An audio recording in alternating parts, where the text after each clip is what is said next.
আমি তোমাকে যেগুলো খুব ইজিলি তোমরা অ্যাটেন্ড করে নাম্বার পাবে, আমি ফার্স্টে সেগুলোর কথা বলে নিচ্ছি। সো আমি দুটো টপিক বললাম। এবার হচ্ছে নেক্সট ক্যাটাগরি আসছে তোমার information and communication technology.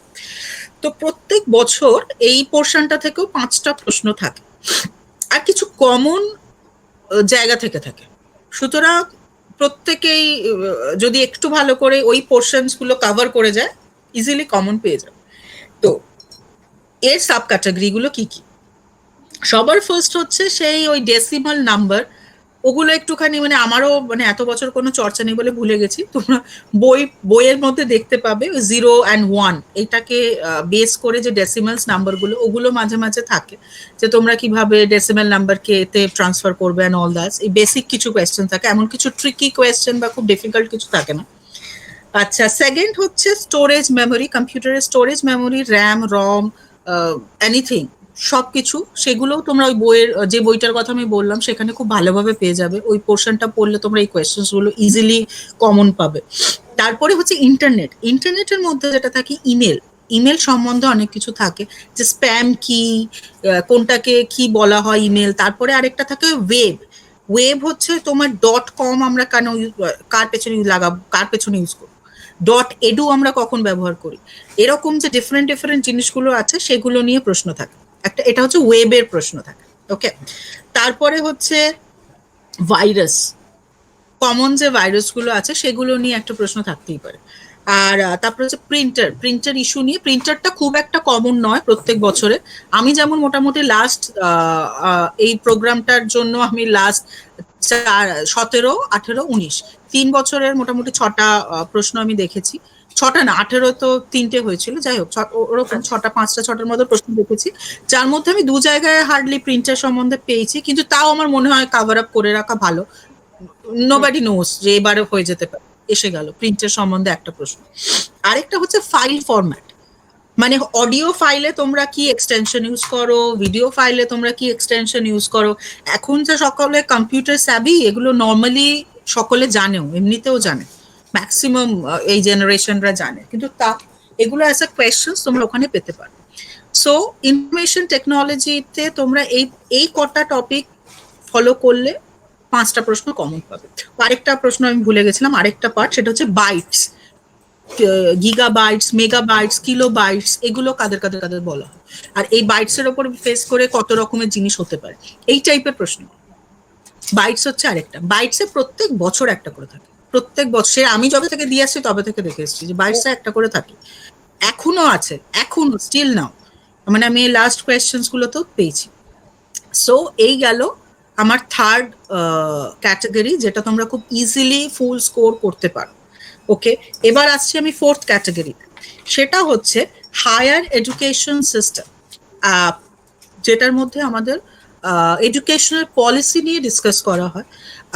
Mainly সব থেকে বেশি এই পোর্শনে তোমরা পাবে ইউজিসি, আমাদের যেটা ইউনিভার্সিটি গ্র্যান্ড কমিশন আছে, তার ডিফারেন্ট, তার এম, অনেক সময় প্রশ্নে আসে, মানে ছোট ছোট করে অপশন দেওয়া থাকে, তার এম কি রকম থাকে, তার ফাংশনস কি রকম, স্কিম ওরা উল্লেখ করে দিল, তোমাকে এবার টিকমার্ক করতে হলো যে কোনটা ঠিক। ওকে, স্কিম বেসিসে থাকে, কারণ ইউনিভার্সিটি থেকে প্রচুর স্কিমস বার করা হয়, সেই স্কিমগুলো কত সালে বেরিয়েছে, কি কি সেই স্কিম কেন, স্কিমের উদ্দেশ্য কি ছিল। তো এটা হচ্ছে হায়ার এডুকেশন এর পলিসির মধ্যে এটা হচ্ছে একটা সাব ক্যাটাগরি, সেটা হচ্ছে ইউজিসি। তারপরে আছে এডুকেশন কমিশন। তোমরা প্রত্যেকেই জানো আমাদের দেশে এডুকেশনের নামে প্রত্যেক বছর অন্তর অন্তর অনেক কমিশনস, অনেক কিছু গঠন করা হয়। সো সেইগুলো নিয়ে আসে, যার অনেকটাই আমরা জানি না, অনেক কিছুই জানি না, মানে ওই বইটা পড়লে বোঝা যায় মা এরকমও পলিসি আছে, এরকমও স্কিম আছে। তো এটা হচ্ছে গিয়ে এই এডুকেশন কমিশনস কি কি গঠন হয়েছে না হয়েছে সেগুলো। তারপর আরেকটা আছে, সেটা হচ্ছে এডুকেশন স্কিম, সে সর্বশিক্ষা অভিযান থেকে শুরু করে হায়ার স্টুডেন্টস এর জন্য যে যে স্কিমগুলো লঞ্চ করা হচ্ছে। রিসেন্টলি যেটা আমাদের প্রাইম মিনিস্টারের রিসার্চ, একটা পিএইচডি রিসার্চ ফেলোশিপ স্টার্ট হয়েছে for IIT and MIT scholars এর জন্য, এই সব স্কিমগুলো কিন্তু এই ক্যাটাগরির আন্ডারে আসে। তারপরে হচ্ছে ইউনিভার্সিটিস। ইউনিভার্সিটিস মানে নানা রকম, আমাদের দেশে যে নানা রকম ইউনিভার্সিটিস গুলো আছে, তারা কবে কিরকম অ্যাওয়ার্ড পেয়েছে, এটা নিয়েও কোয়েশ্চেন আসে।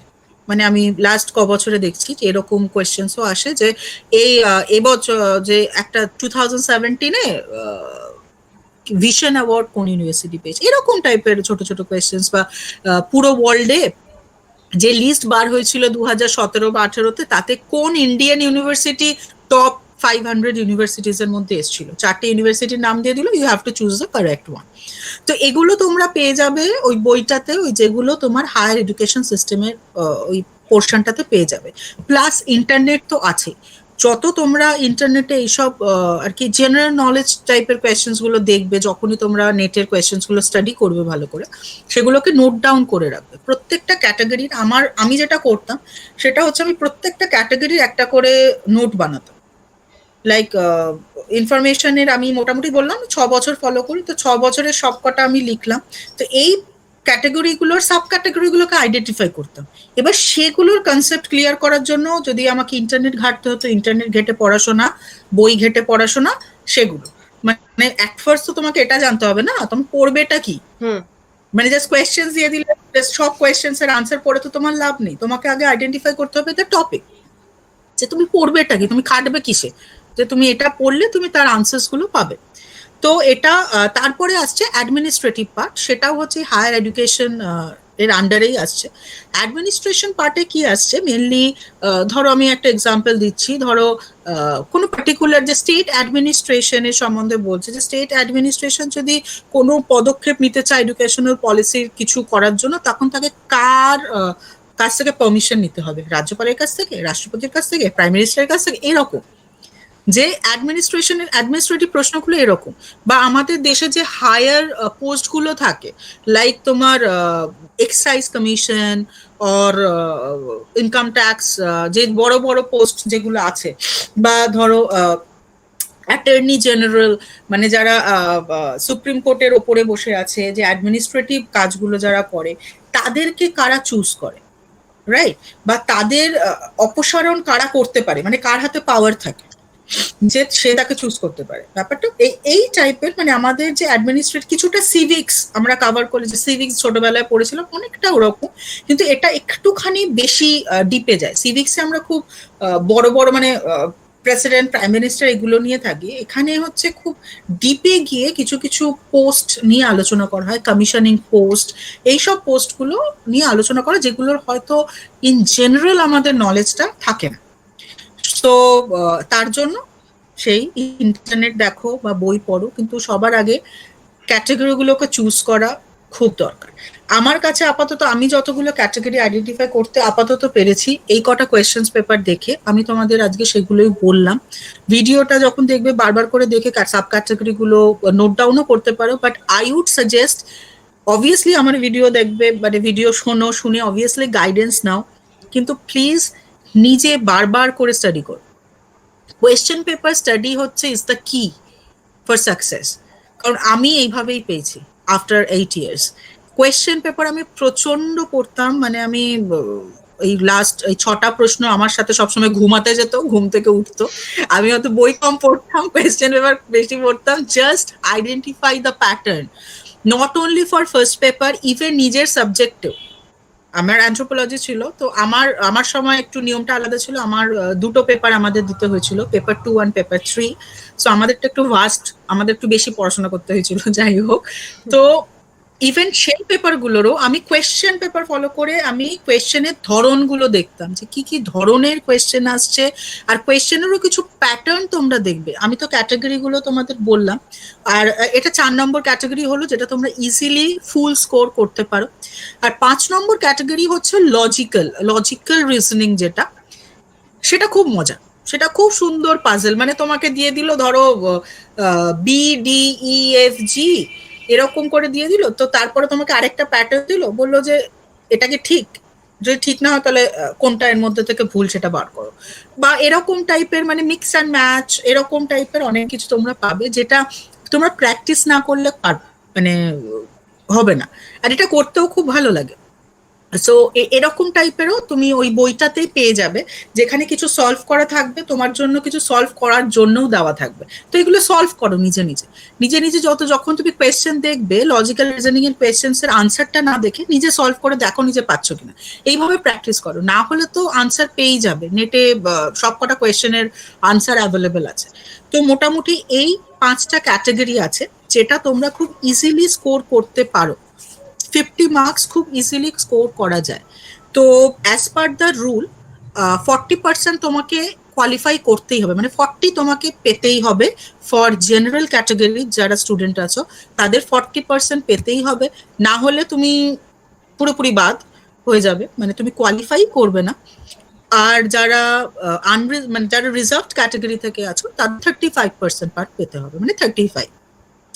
কিন্তু এটার মানে এটা ধরে নিও না যে ও 40 40 পেয়ে গেছে আমার হয়ে গেছে, একদম না।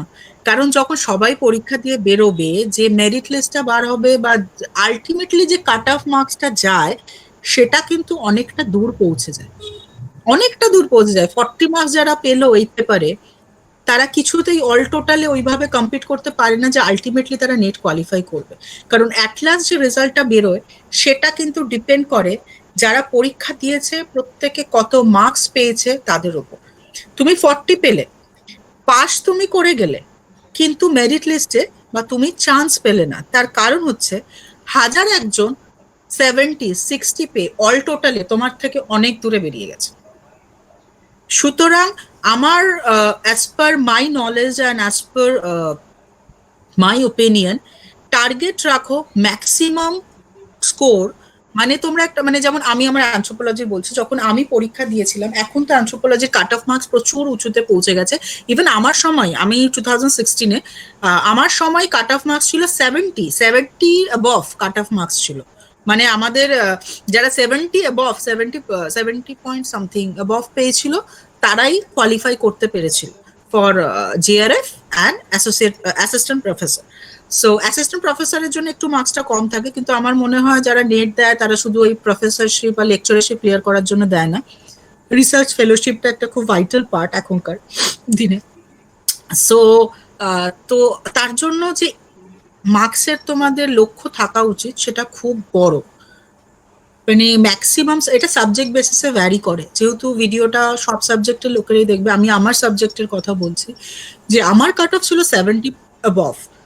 সো আমার স্ট্র্যাটেজি ফার্স্টে এটাই ছিল যে আমার যে comfort zone, that is my subject, that is anthropology, ওটা আমার জায়গা। So I can do anything with that subject, with that field. তো আমি আমার ম্যাক্সিমাম, আমি মোটামুটি 80% টার্গেট ছিল আমার, 80 to 85% মার্কস আমি ওখান থেকে বার করবো। আর যদি আমি ফার্স্ট পেপারে সামহাও 60 to 65ও ম্যানেজ করে নিতে পারি, অল টোটাল আমার 70 অ্যাবভ এসে যাবে। আচ্ছা, তো আমি এটাই বলবো তোমরাও সেটা করো, ম্যাক্সিমাম মার্কস তোমরা নিজে, যেহেতু সাবজেক্টটা সবারই লাইক নিজের একদম, ওখানে তোমাদের একটা গ্রিপ আছে, near most everything. Obviously polishing এর দরকার আছে, কোয়েশ্চেন্স তো সবকিছু আলাদা আলাদা হয়। সো নিজের সাবজেক্টের ওপর রাখো ওরকম এম যে 80% মার্কস বা ম্যাক্সিমাম মার্কসটা ওখান থেকে আনবে। আর পেপার 1-এর জন্য তোমরা মোটামুটি একটা নাম্বার বেঁধে নাও যে মোটামুটি তোমরা 65 টু, কারণ ওটা থেকে তোমরা যদি 85 এনে দিতে পারো, এখান থেকে তোমরা যদি 60%ও পাও বা 65ও পাও, অল টোটালে তোমার 70 অ্যাবভ উঠে যাবে।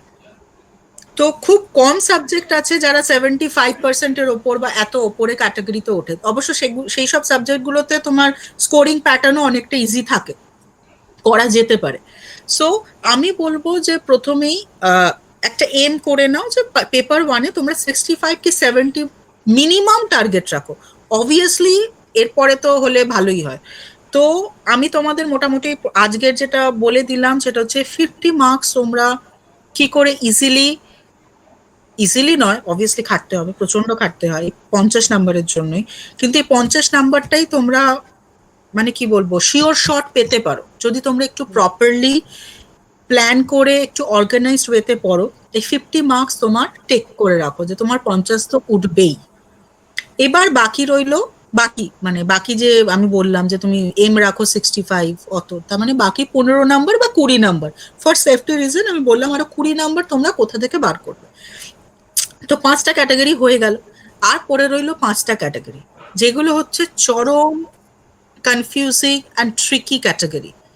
প্রচন্ড মানে কি বলবো, খুব আদর করে এগুলোকে হ্যান্ডেল করার দরকার আছে। সবার ফার্স্টে আসছে টিচিং অ্যাপটিটিউড। টিচিং অ্যাপটিটিউড হচ্ছে এমন একটা ক্যাটাগরি যেখানে তোমাকে মেনলি বলা যায়, কারণ এটা যেহেতু নেটের লক্ষ্য হচ্ছে তোমার ভবিষ্যতের যাতে তুমি কলেজে পড়াতে পারো, অবভিয়াসলি এটা একটা পার্ট। তো সেই কারণে টিচিং অ্যাপটিটিউডটা তোমাদের একটা ক্যাটাগরি হিসেবে এখানে রাখা হয়, যেখানে মেনলি কোয়েশ্চেন্স থাকে ক্লাসরুম আর টিচারের ইকুয়েশনের ওপরে।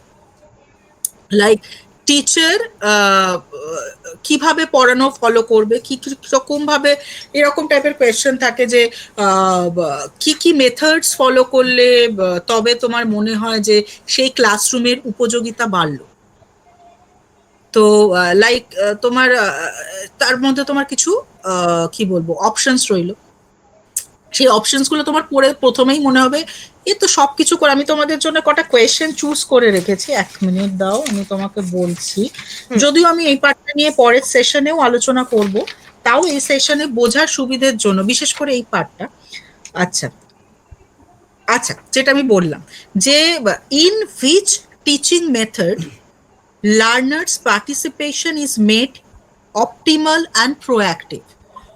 আচ্ছা আমি আরেকবার এটা বলে দিচ্ছি যে কোন টিচিং মেথড ফলো করলে তোমার মনে হয় যে যারা শুনছে তাদের পার্টিসিপেশন ক্লাসের প্রতি আরো বেশি খুব ইন্টারেস্ট পাবে স্টুডেন্টরা। অপশন আছে ডিসকাশন মেথড, তারপরে আছে বাজ সেশন মেথড। বাজ সেশন মেথড হচ্ছে এটা একটা টিচিং টিচিং মেথড যেখানে আর কি ছোট ছোট টিম করে ছোট ছোট আলোচনা করা হয়, মানে বেশি বড় না, ছোট আলোচনা করলো, কিছু আইডিয়াস দিলে হয়ে গেল। বাজিং সাউন্ড যেটা হয় গুরুর করে উঠলো আবার বন্ধ হয়ে গেল, ইটস লাইক দ্যাট, ছোট ছোট সেশন। তারপরে হচ্ছে ব্রেন স্টর্মিং সেশন, এটাও একটা teaching method.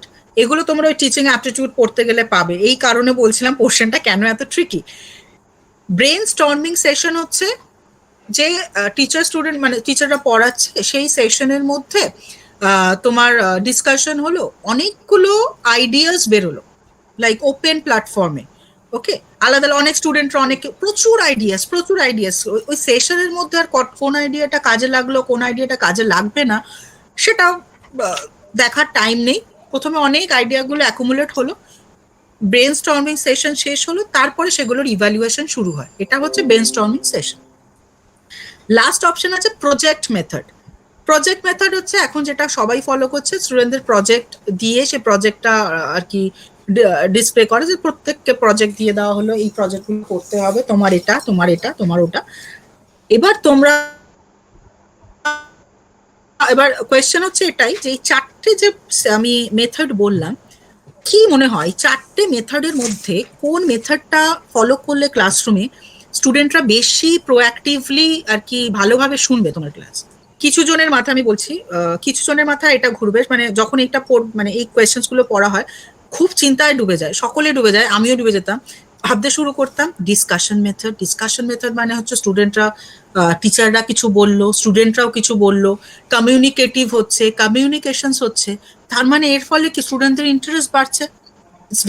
It's very natural thing. 30% এটা মনে হবে তারা ডিসকাশন মেথডে মার্ক করবে। কিছু পার্সেন্টের মনে হবে বাস সেশন, যে এই ছোট ছোট যে একটা পুরো ক্লাসরুমে, এটা সবাই জানে পুরো ক্লাসরুমে তো 100% খুব কম ক্ষেত্রে হয় যে 100% স্টুডেন্ট ইকুয়ালি অ্যাটেন্টিভ, সবাই অ্যাটেন্টিভলি শুনছে। তো তখন সবাই ভাবছে না স্টুডেন্টদের বাস সেশনে কি হয়, ছোট ছোট সেশন করে স্টুডেন্টরা পার্টিসিপেট করছে, তার মানে স্টুডেন্টদের ইন্টারেস্ট বাড়ছে বলে স্টুডেন্টরা পার্টিসিপেট করছে, তাদের আইডিয়াগুলো শেয়ার করছে, তাহলে হয়তো বাস সেশন হয় যাতে স্টুডেন্টদের প্রোঅ্যাক্টিভলি আরো তারা পার্টিসিপেট করতে চায়। আরো 30%-এর এটা মনে হবে ব্রেন স্টর্মিং কেন নয়, ব্রেন স্টর্মিং এ তো প্রচুর আইডিয়া স্টুডেন্টরাই মাথা থেকে বার করছে, তো তারা যদি প্রোঅ্যাক্টিভলি না শোনে এত আইডিয়া কোথা থেকে বার হবে। কিছু জন ব্রেন স্টর্মিং এ ঠিক করলো। তারপর কিছুজন ভাববে প্রজেক্ট, যে না প্রজেক্ট যদি আমাদের দেওয়া হয় আমাদের ওই পার্টিকুলার ওই টপিকটার প্রতি আমাদের গ্রিপ অনেক বাড়ছে, কারণ আমাদের সেটা রিসার্চ করতে হয়, স্টাডি করতে হয়, then we are like then we are manage to make that project, তারপর আমরা সেটা সবার সামনে ডিসপ্লে করি, ডিসকাশন হয়, তো মেবি প্রজেক্ট মেথড। তাহলে আমি বলে দিলাম based completely. Exactly that is the most trickiest point of this part. আমি যেটা বললাম সবারই সবকিছু ঠিক মনে হবে, তো আমি এটা যে বছরের কোয়েশ্চেন্স থেকে উঠিয়েছি সেখানে ঠিক আনসার করা রয়েছে প্রজেক্ট মেথড। এবার যারা বাকি তিনটে করলো তারা কিন্তু ভালো মতো, তো এটাই হচ্ছে টিচিং অ্যাপটিটিউডের সব থেকে আর কি বলবো ক্রিটিক্যাল একটা ট্রিকিয়েস্ট পার্ট। এখানে তোমাদের একটু লাক আর একটু গেস ওয়ার্ক একটু লাগবেই, কিছু করার নেই। মানে আরেকটা আমি তোমাদের আরেকটা বলছি, সেটা হচ্ছে হ্যাঁ, effectiveness of teaching has to be judged. মানে একটা টিচার যে পড়াচ্ছে একটা ক্লাসরুমের স্টুডেন্টদের, সে কতটা এফেক্টিভলি পড়ালো সেটা কিভাবে জাজ হবে। তো তোমার অপশন হচ্ছে কোর্স কাভারেজ, মানে পুরো সিলেবাস যদি কাভার হয়ে যায় তার মানে তার সেই টিচারের পড়ানোটা এফেক্টিভ। তারপর সেকেন্ড অপশন হচ্ছে স্টুডেন্টস ইন্টারেস্ট, স্টুডেন্টের যদি ইন্টারেস্ট জাগে সেই ক্লাসটার প্রতি, সেই টিচারের ক্লাস করার প্রতি যদি স্টুডেন্টের ইন্টারেস্ট জাগে, তাহলে টিচার এফেক্টিভলি ক্লাসটা নিল, তার মানে তাতে তার এফেক্টিভনেস প্রমাণিত হলো। থার্ড হচ্ছে learning outcomes of the student, স্টুডেন্টের থেকে যে আউটকামটা আসবে সেটার উপর বেস করে এফেক্টিভনেসটা জাজ করা হবে।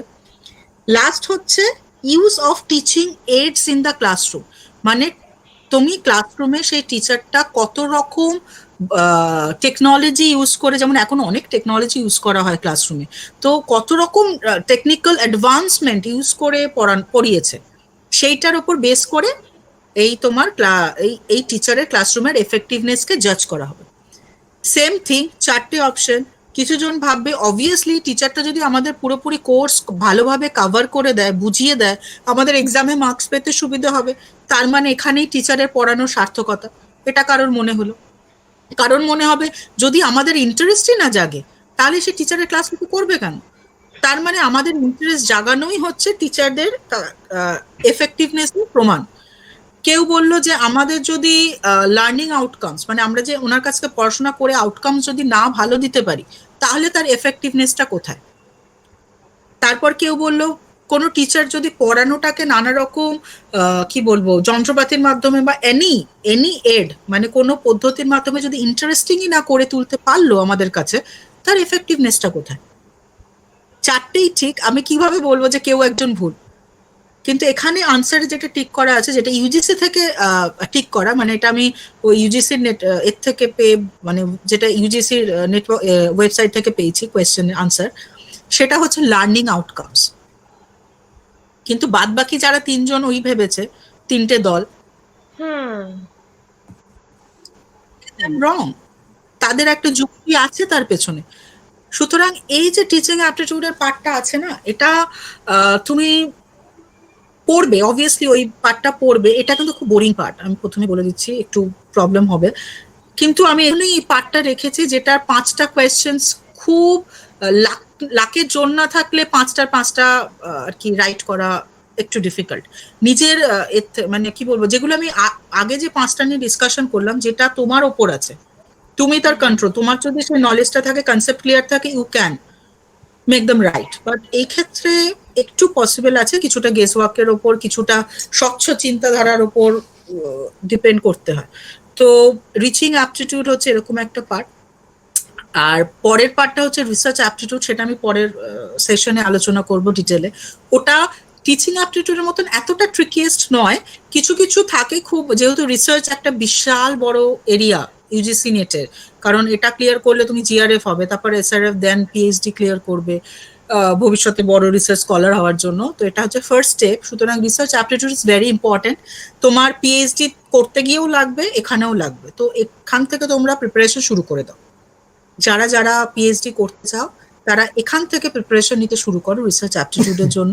এটা আমি সাজেস্ট করব একটু ডিটেলিং এ পড়া, সেটাও আমি পরের সেশনে আমি ডিটেলে আলোচনা করব, because this part is very very important for research scholar, যারা রিসার্চ স্কলার হবার কথা ভাবছে তাদের জন্য, যারা ভবিষ্যতে রিসার্চ করতে চায় তাদের জন্য এই পার্টটা খুব ইম্পর্টেন্ট।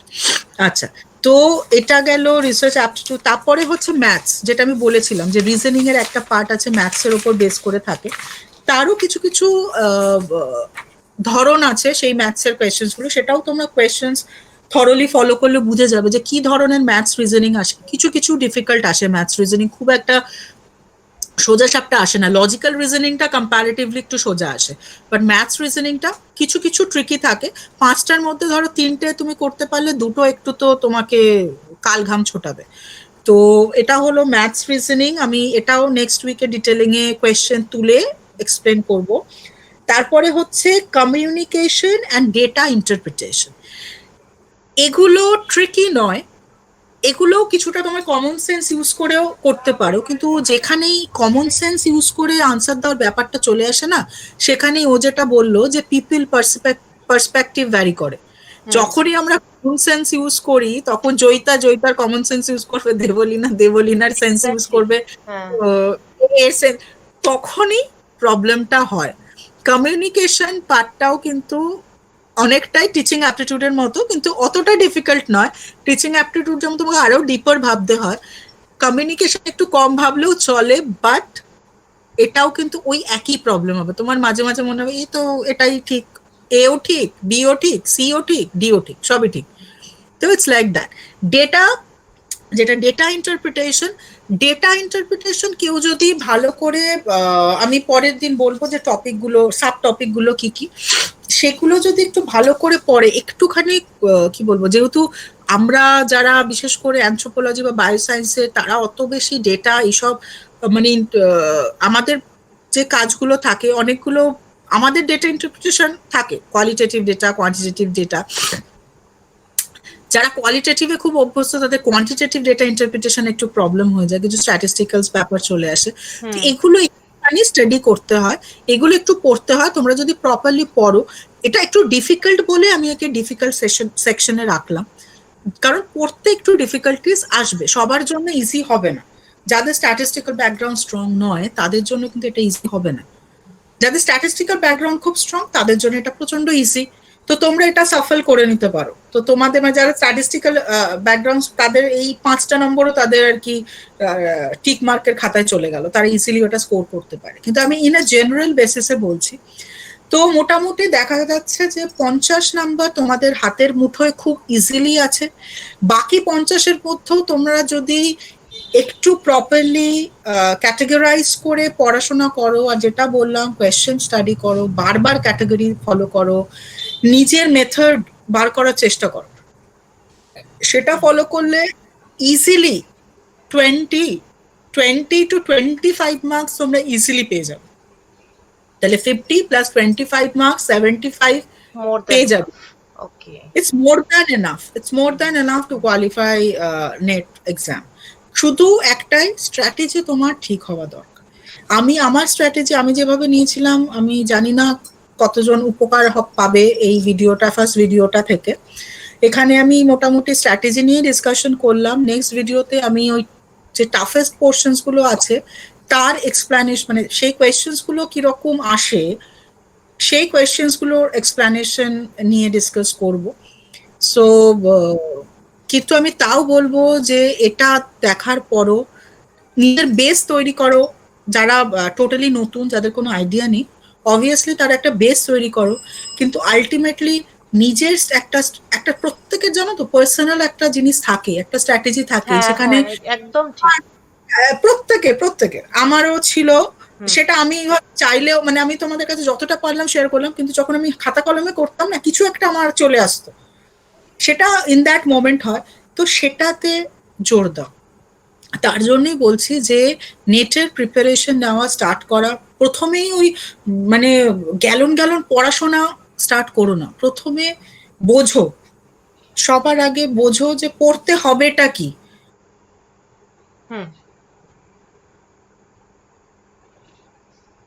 এত পড়াশোনা করেছিল কিন্তু পাচ্ছিল না, বছরের পর বছর পাচ্ছিল না। তারপর আমি মানে যখন আমার সাথে তাদের ডিসকাশন হলো অ্যান্ড অল, তাদেরকে আমি বললাম, তারপরে তারা একটু ব্যাপারটা বুঝে হয়তো একটু স্ট্র্যাটেজিক্যালি এলো, অ্যান্ড বাই গড গ্রেস তার পরের বছরই সেই মেয়েটি ক্লিয়ার করেছিল। বাহ। সে বলেছিল শেয়ার দেবে না, তখন আমি ওকে লাস্ট বলেছিলাম যে তুই জাস্ট একটুখানি, ও প্রচন্ড পড়াশোনা করতো, প্রচন্ড, বলে যদি এত পড়াশোনা করছি তাও কেন পাচ্ছি না। ব্যাপারটা ওটাই, তুমি যদি বেশি পড়াশোনা করে মাথাটাকে আর কি বলবো অত হাঁপিয়ে মানে মাথাটা আর কি হাঁপিয়ে যায়, যখন কি মেনলি তোমার মাথার কাজ শুরু হয় পরীক্ষার হলে বসে, যখন পরীক্ষার হলে তুমি আলটিমেটলি যাও তখন সে ছেড়ে দেয়, বলে বাবা আমি 3-4 মাস ধরে তুই এত বেশি খাটিয়েছিস আর আমার পক্ষে সম্ভব না তোকে হেল্প করা, 3-4 মাসে করে নিচ্ছি। এবার তুমি বোঝো তোমার মাথাকে কখন দরকার, 3-4 মাসে দরকার না পরীক্ষার হলে দরকার। তো তার জন্য এই জিনিসটাকে একটু সতেজ রাখার জন্য এই স্ট্র্যাটেজি গুলো করো। সবার ফার্স্ট স্ট্র্যাটেজি হচ্ছে অবজার্ভ করো, পড়ো, বারবার কোয়েশ্চেন পেপার ফলো করো, কি ক্যাটাগরির আসছে, সিলেবাস কি ছিল, মানে যদি সিলেবাস চেঞ্জ হয় তাহলে তো তোমাকে সেই সিলেবাস অনুযায়ী তোমাকে নতুন করে আবার শুরু করতে হবে, আর যদি চেঞ্জ না হয় তাহলে যে ক্যাটাগরি গুলো আসে সেই ক্যাটাগরি, এটা শুধু ফার্স্ট পেপারের জন্য না, তোমার সাবজেক্টের জন্য, কারণ প্রত্যেকটা সাবজেক্টে প্রত্যেকটা পেপারে কিছু কিছু কোয়েশ্চেনের প্যাটার্নও থাকে। যেমন একটা প্যাটার্ন আসে সেটা হচ্ছে অ্যাসারশন অ্যান্ড রিজনিং, সেটাও আমি পরের এতে বলবো, প্রত্যেকটা ক্যাটাগরিতে থাকে যে দুটো স্টেটমেন্ট দিয়ে দিল, একটা হচ্ছে রিজন, আরেকটা হচ্ছে কি হতে পারে, এবার তারপরে কতগুলো অপশনস থাকে যে অ্যাসারশনটা ঠিক, অ্যাসারশনটার পেছনে রিজনটা হচ্ছে এই, আরেকটা অপশন রইলো যে অ্যাসারশনটা ঠিক কিন্তু রিজনটা এটা নয়, একটা রইলো যে না শুধু মানে অ্যাসারশনটা ভুল রিজন ঠিক, এরকম প্রচন্ড কনফিউজিং জিনিসপত্র থাকে। তো সেই কোয়েশ্চেনের ধরনগুলো, আরেকটা থাকে তো ম্যাচিং, দুটোকে ম্যাচ করা, সেটা একটা প্যাটার্ন হয়। তারপরে আরো থাকে যে কিছু কোড দিয়ে দেওয়া থাকে, লাইক তোমাকে একটা পার্টিকুলার কোয়েশ্চেন দিল, তার অনেকগুলো আনসার্স করা থাকলো, এবার তোমাকে বললো যে এর মধ্যে কোন কোন কোন কোনগুলোর আনসার তুমি লেখো, মানে more than one answer, combination questions বলা হয় এগুলোকে। তো কম্বিনেশনস গুলো তোমাকে রাইট কম্বিনেশনটা চুজ করতে হবে। তো এরকমও এটা হচ্ছে কোয়েশ্চেন ওয়াইজ প্যাটার্ন। আজকের আমি তোমাদের মেনলি বললাম ব্রড সিলেবাস যেটা, বা তোমাকে কোয়েশ্চেন পেপারে তোমরা যেটা হাতে পাচ্ছ তার ক্যাটাগরি গুলো কি কি, এবং ক্যাটাগরির মধ্যে কোন ক্যাটাগরি গুলোকে তোমরা ইজিলি কভার আপ করতে পারো, যার মার্কস গুলো তোমরা ইজিলি ম্যানেজ করতে পারো একটু খাটলে। আর ট্রিকি যেগুলো তার মধ্যেও আমি টিচিং অ্যাপটিটিউডটা আজকের একটু এক্সপ্লেন করে দিয়েছি, পরের দিন আমি বাকি 4টে এক্সপ্লেন করব। তারপরে পরের দিন আমি এই কোয়েশ্চেনের প্যাটার্ন গুলো বলবো, কারণ অনেক ধরনের প্যাটার্ন আসে, সব ওই স্ট্রেট ফরওয়ার্ড আসে না, যে এর মানে কি, দুটো 4টে অপশনস তুমি একটাকে ক্লিক করো, সব ওই স্ট্রেট ফরওয়ার্ড কোয়েশ্চেন্স আসে না, অনেক ধরনের প্যাটার্ন আসে, আর সেটা শুধু পেপার 1-এ আসে না, তোমার সাবজেক্টেও আসে। সুতরাং কোয়েশ্চেন পেপারের ধরন ফলো করা, তুমি তো আমি বলবো আই উড সাজেস্ট যে প্রথম 10 দিন বা 15 দিন শুধু কোয়েশ্চেন পেপারই তোমরা ভালো করে পড়ো, যাতে ওটা বোঝো, কারণ ওটা বুঝলে, কোয়েশ্চেন পেপার বুঝলে তোমরা এটাও বুঝে যাবে যে তোমাদের প্রিপারেশন কোন দিকে যাবে, প্রিপারেশন কিভাবে নিতে হবে, তোমরা কিভাবে তোমাদের নোটস গুলোকে রেডি করবে। এবার প্রত্যেকের আর কি প্রিপেয়ার করার ধরন আলাদা হয়, কেউ লিখে লিখে রেডি করে, কেউ কম্পিউটারে হয়তো অন্যভাবে। এবার তুমি সেই টপিক গুলো তো বেছে বেছে বেরিয়ে এলো তোমার এই অবজারভেশনের ফলে, যে প্যাটার্নটা বেরোলো, তোমরা যে কি বলবো যে ছকটা তোমরা লক্ষ্য করলে, সেখান থেকে তোমরা এবার টপিক গুলোকে তুলে তুলে ওই টপিক গুলোকে ব্রাশ আপ করা স্টার্ট করো, ওই টপিক থেকে তোমরা যেখান থেকে যা পারো সেগুলো পড়াশোনা শুরু করো, বই থেকে পড়ো। রিসেন্ট যেমন আমি তোমাকে কিছু কিছু টপিক বললাম, সেগুলো কিন্তু অনেকটা কারেন্ট অ্যাফেয়ার্স বেসিক, মানে এনভায়রনমেন্ট, এগুলো তো এগুলো যে তুমি যে বইয়ে সব পাবে তা কিন্তু নয়, কিছু কারেন্ট অ্যাফেয়ার্স খবর এখন থেকেও কিন্তু পাবে, সুতরাং সেগুলো ব্রাশ আপ করা স্টার্ট করো। এই করে করে আমার মনে হয় অতটাও ডিফিকাল্ট হবে না যদি একটু খাটো। তার জন্যই বললাম যে প্রিপারেশন টাইমটা তোমার 1 থেকে 3 মাস তোমার প্রিপারেশন টাইম লেগে যাবে, পড়াশোনা তো তারপরে শুরু হবে, আগে সব রেডি করে রাখো, তারপরে পড়তে শুরু হয়। এক্স্যাক্টলি, ম্যাক্সিমাম লোকের ওখানেই ভুল করে, সবার আগে পড়তে স্টার্ট করে দেয়, লাস্টে এসে ভাবে মা এটা পড়লাম, এটা কিভাবে কাজে লাগাবো, সেটা আর বুঝতে পারে না, সেখানে কনফিউজড হয়ে যায়। তো সুতরাং আগে সব রেডি করো যে কি কি লাগবে, বেকার খেটে তো লাভ নেই বাবা। যেগুলো যে প্যাটার্নে তুমি বললাম না, একটা প্যাটার্ন তুমি পাবে খুঁজে। আমি যখন দেখতে পেয়েছি সবাই পাবে। সুতরাং সেই প্যাটার্নটা ফলো করো, বেকার খেটে কোনো লাভ নেই। যখন রিসার্চ করতে যাবে তখন খাটো, এটা পাওয়ার জন্য জাস্ট প্যাটার্ন স্মার্ট ওয়ার্ক করো, তাতে টাইম বাঁচবে, তোমার এনার্জি বাঁচবে, যেটা পরীক্ষার হলে গিয়ে প্রচন্ড কাজে লাগে, কারণ এটা খুব একটা লম্বা সেশনের পরীক্ষা হয়, তো প্রচন্ড কাজে লাগে সেদিন এনার্জিটা। তো এটা সেটার জন্য বাঁচিয়ে রাখো। সো আজকের সেশন আমার মনে হচ্ছে এই এতটুকুই থাক, আমি এর বেশি হয়ে গেলে এবার সবার মাথা ব্লাস্ট করবে। তো নেক্সট সেশনে আমি আরেকটু যেগুলো একটু ট্রিকি পোর্শনস আছে পার্ট 1 এর, আমি সেটা ডিটেলে ডিসকাস করব। ওকে, মেনি থ্যাঙ্কস জয়িতা। কল্যাণী মণ্ডল পুরো সেশনটা বললো খাতা কলম নিয়ে শুনেছে এবং ম্যাডাম যা যা বললেন সমস্ত লিখে নিয়েছে। তো কল্যাণী আমাদের কলেজে, হলদিয়া গভর্নমেন্ট কলেজে জিওগ্রাফি মাস্টার্স আর কি, ও ফাইনালি। আচ্ছা আচ্ছা আচ্ছা। হ্যাঁ, আরো অনেকেই শুনেছে, আর আমরা ভিডিওটা পরে সার্কুলেট করব। তো স্টুডেন্টদের বলছি, তোমাদের যা যা কোয়েশ্চেন আছে অবশ্যই ভিডিও নিচে কমেন্টে লিখে রাখো তোমরা, কারণ ম্যাডামের আরেকটা নেক্সট সেশন আছে। আর আজকে সেশনে আমরা 50 তুলে নিয়েছি, আর আরো আরো কি কি মার্কস তোলা যায় সেগুলো আমরা পরের সেশনে শুনবো। জয়িতাকে আমি স্পেশালি থ্যাঙ্কস দিচ্ছি, কারণ স্টুডেন্টদের পয়েন্ট অফ ভিউটা তুমি খুব ভালো বুঝেছো, মানে কোথায় ওরা বোর হবে, কোথায় বোর হবে না, এটা কি। আমি নিজে ছিলাম এককালে, how could I forget it. আমার ভালো লাগছে এটা শুনে, মানে এই পয়েন্ট অফ ভিউটা, অ্যাঙ্গেলটা খুব দরকার তো। মানে আমিও যখন স্টুডেন্টদের বলি এগুলোই বলি যে এটা খুব বাজে, এটা ভালোই লাগবে, এটা খারাপ লাগবে না। একদম। আর আমিও বলতে চাই যে যারা শুনলো, অবভিয়াসলি প্রশ্ন থাকবেই, তো প্লিজ দেবলীনাকে বা যেরকম ওয়ে আছে, তো কারোর যদি কিছু, বা আমি যতটুকু আজকের বললাম, চেষ্টা করো আমি নেক্সট সেশনে আসার আগে যে কদিন টাইম পাবে সেটার ওপর একটু ফলো করার। সেটা ফলো করতে যদি কোনো অসুবিধা হয় সেটাও তোমরা জানাও, তাহলে আমি হেল্প করতে পারবো, কারণ আমি এই প্রসেসে পড়েছি। সো আমি তাহলে তোমাদের হেল্প করে দিতে পারবো যদি তোমার এই প্রসেসটা ফলো করতে বা এই স্ট্র্যাটেজিটা নিতেও প্রবলেম হয়। আর নিজের তো কিছু প্রত্যেকেরই প্যাচ থাকেই লাস্ট মোমেন্টে, তো সেটা তো আছেই, তো সেটাতে আমি হাত দিতে চাইছি না, কিন্তু বেসিক যদি কিছু প্রবলেম হয় এই কথাগুলো শোনার পর, যে না কনফিউশন লাগছে বা কিছু, তাহলে অবভিয়াসলি সেটা লিখে জানাও, যাতে আমি নেক্সট সেশনে সেগুলো ক্লিয়ার করে দিতে পারি। ওকে, তাহলে নেক্সট সেশনের ডেট আমরা ফিক্স আপ করে জানিয়ে দেবো আমাদের স্টুডেন্টদের, তোমাদের আমরা জানিয়ে দেবো। একদম। ওকে, একদম। Thanks lot thank Joyita. You. ভালো থেকো।